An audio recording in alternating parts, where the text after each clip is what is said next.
Everyone welcome back to Sharu cooking blogs. ಇವತ್ತಿನ ವಿಡಿಯೋದಲ್ಲಿ ತುಂಬಾ ಈಸಿಯಾಗಿ ಹೋಟೆಲ್ ಸ್ಟೈಲ್ ದಮ್ ಬಿರಿಯಾನಿನ ಹೇಗೆ ಮಾಡೋದು ಅಂತ ಹೇಳ್ಕೊಡ್ತಾ ಇದ್ದೀನಿ. ಅದಕ್ಕಿಂತ ಮುಂಚೆ ನಮ್ಮ ಚಾನಲ್ಗೆ ಯಾರಾದರೂ ಹೊಸದಾಗಿ ನೋಡ್ತಾ ಇದ್ದರೆ ಪ್ಲೀಸ್ ಲೈಕ್ ಮಾಡಿ, ಶೇರ್ ಮಾಡಿ, ಸಬ್ಸ್ಕ್ರೈಬ್ ಮಾಡ್ಕೊಳ್ಳಿ. ಹಾಗೆಯೇ ಬೆಲ್ ಐಕಾನ್ನ ಕ್ಲಿಕ್ ಮಾಡಿ ಆಲ್ ಅಂತ ಸೆಲೆಕ್ಟ್ ಮಾಡ್ಕೊಳ್ಳಿ. ಮೊದಲಿಗೆ ಇದಕ್ಕೆ ಏನೇನು ಇಂಗ್ರೀಡಿಯೆಂಟ್ಸ್ ಬೇಕು ಅಂತ ನೋಡೋಣ.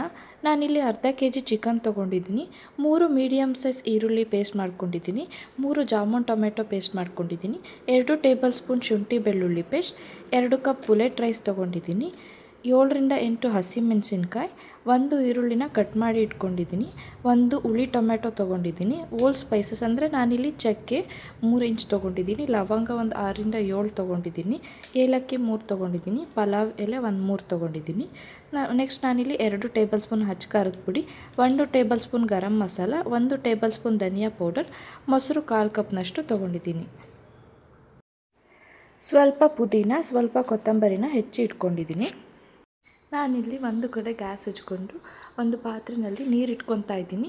ನೀರು ಕುದ್ದಾದ್ಮೇಲೆ ಅದಕ್ಕೆ ಓಲ್ ಸ್ಪೈಸಸ್ ಅಂದರೆ ಚಕ್ಕೆ, ಲವಂಗ, ಏಲಕ್ಕಿ ಮತ್ತು ಪಲಾವ್ ಎಲೆನ ಹಾಕ್ಕೊತಾ ಇದ್ದೀನಿ.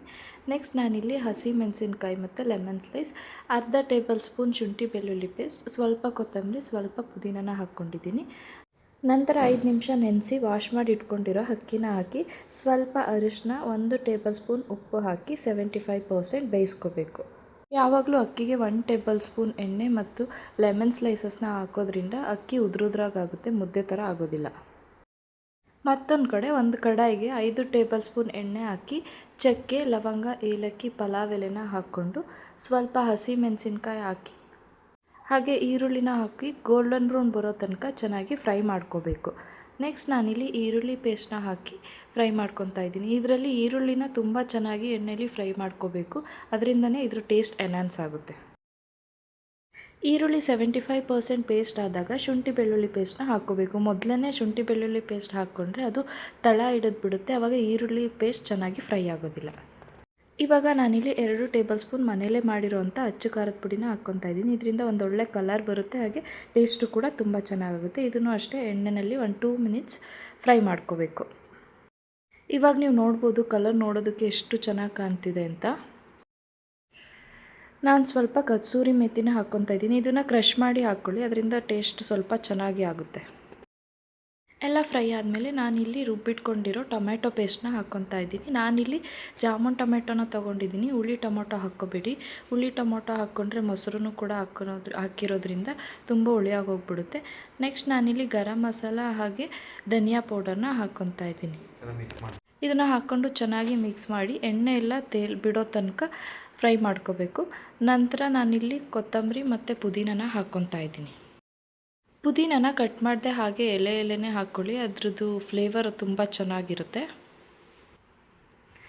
ಇವಾಗ ಆಲ್ಮೋಸ್ಟ್ ಬಿರಿಯಾನಿ ಪೇಸ್ಟ್ ರೆಡಿ ಆಗಿದೆ. ನೀವು ಎಷ್ಟು ಎಣ್ಣೆಯಲ್ಲಿ ಫ್ರೈ ಮಾಡ್ತೀರೋ ಅಷ್ಟು ಟೇಸ್ಟ್ ಚೆನ್ನಾಗಿ ಬರುತ್ತೆ. ಇವಾಗ ನಾನಿಲ್ಲಿ ಮೊಸರನ್ನ ಆ್ಯಡ್ ಮಾಡ್ಕೊತಾ ಇದ್ದೀನಿ. ಮೊಸರನ್ನ ಆ್ಯಡ್ ಮಾಡ್ಕೊಳ್ಳುವಾಗ ಯಾವಾಗಲೂ ಲೋ ಫ್ಲೇಮ್ನಲ್ಲಿ ಇಟ್ಕೊಂಡು ಹಾಕ್ಕೊಳ್ಳಿ. ಇವಾಗ ನೀಟಾಗಿ ಮಿಕ್ಸ್ ಮಾಡಿಕೊಂಡು ಕಟ್ ಮಾಡಿ ಇಟ್ಕೊಂಡಿರೋ ಟೊಮೆಟೊನ ಹಾಕ್ಕೊತಾ ಇದ್ದೀನಿ. ಟೊಮೆಟೊನ ತುಂಬ ಸ್ಮ್ಯಾಶ್ ಮಾಡೋ ಥರ ಬೇಯಿಸ್ಕೋಬಾರ್ದು, ಸುಮ್ಮನೆ ಸ್ವಲ್ಪ ಸ್ಲೈಟಾಗಿ ಫ್ರೈ ಮಾಡ್ಕೋಬೇಕು. ಬಿರಿಯಾನಿ ಪೇಸ್ಟೆಲ್ಲ ರೆಡಿ ಆದಮೇಲೆ ನಾನಿವಾಗ ಚಿಕನ್ ಹಾಕ್ಕೊತಾ ಇದ್ದೀನಿ. ನೀವು ಚಿಕನ್ ಬದಲು ಇದಕ್ಕೆ ವೆಜ್ ಬಿರಿಯಾನಿನೂ ಮಾಡ್ಕೋಬೋದು, ಪನ್ನೀರ್ ಹಾಕ್ಕೋಬೋದು, ಹಾಗೆ ಮಶ್ರೂಮ್ ಹಾಕ್ಕೋಬೋದು, ವೆಜ್ಜೀಸ್ನ ಹಾಕ್ಕೋಬೋದು. ಇದಕ್ಕೆ ಸ್ವಲ್ಪ ನೀರು ಹಾಕಿ ಒಂದು 5 ಮಿನಿಟ್ಸ್ ಚಿಕನ್ ಬೇಯೋದಕ್ಕೆ ಬಿಡಿ. ಚಿಕನ್ ಅಷ್ಟೇ 75% ಇವಾಗ ಬೆಂದಿದೆ. ಇವಾಗ ನಾನು ನೀರನ್ನ ಸಪ್ರೇಟ್ ಮಾಡಿ ಎತ್ತಿಟ್ಕೊಂಡಿರೋ ರೈಸ್ನ ಈ ಗ್ರೇವಿಗೆ ಹಾಕ್ಕೊತಾ ಇದ್ದೀನಿ. ಚಿಕನ್ ಹಾಕದೆ ಈ ಗ್ರೇವಿನ ಪ್ರಿಪೇರ್ ಮಾಡಿಕೊಂಡು ಫ್ರಿಡ್ಜಲ್ಲಿ ಇಟ್ಕೊಂಡ್ರೆ ನೀವು 7 days to 15 days ಇಟ್ಕೋಬೋದು. ನಿಮಗೆ ಯಾವಾಗ ಬೇಕೋ ಆವಾಗ ಮಾಡ್ಕೋಬೋದು. ನೋಡ್ಬೋದು ನೀವು ಇವಾಗ ರೈಸ್ನೆಲ್ಲ ಸ್ಪ್ರೆಡ್ ಮಾಡಿದ್ದೀನಿ. ಇವಾಗ ದಮ್ ಹಾಕ್ಕೋಬೇಕು. ನಾನಿಲ್ಲಿ ಇದಕ್ಕೆ ಒಂದು ಪ್ಲೇಟ್ನ ಮುಚ್ಚಿ ಒಂದು ಭಾರ ಇರೋದೇನಾದರೂ ಇಡಬೇಕಲ್ಲ, ಹಾಗಾಗಿ ಒಂದು ಪಾತ್ರೆಗೆ ನೀರು ತುಂಬಿ ಇಟ್ಟಿದ್ದೀನಿ. ಇದನ್ನು 15 ಮಿನಿಟ್ಸ್ ಲೋ ಫ್ಲೇಮ್ನಲ್ಲಿ ಬೇಯಿಸ್ಕೋಬೇಕು. ಇವಾಗ ಸಖತ್ ಟೇಸ್ಟಿಯಾಗಿರೋ hotel style dum biryani ready ಆಗಿದೆ. ನೀವು ನೋಡ್ತಾ ಇರ್ಬೋದು ಎಷ್ಟು ಉದುರುದ್ರಾಗಿದೆ. ಇದನ್ನು ರಾಯ್ತಾ ಅಥವಾ ಚಿಕನ್ ಗ್ರೇವಿ ಜೊತೆ ಸರ್ವ್ ಮಾಡಿದ್ರೆ ತುಂಬಾ ಚೆನ್ನಾಗಿರುತ್ತೆ. ಇವತ್ತು ಸಂಡೇ ಆಗಿರೋದ್ರಿಂದ ನೀವು ಕೂಡ ನಿಮ್ಮ ಮನೆಯಲ್ಲಿ ಟ್ರೈ ಮಾಡಿ ಹೇಗಿದೆ ಅಂತ ಕಮೆಂಟ್ ಮಾಡಿ. ಇದೇ ರೀತಿ ಸೂಪರ್ ಟೇಸ್ಟ್ ರೆಸಿಪೀಸ್ಗೋಸ್ಕರ ಸಬ್ಸ್ಕ್ರೈಬ್ ಆಗೋದನ್ನು ಮರಿಬೇಡಿ. Thank you for watching. Bye.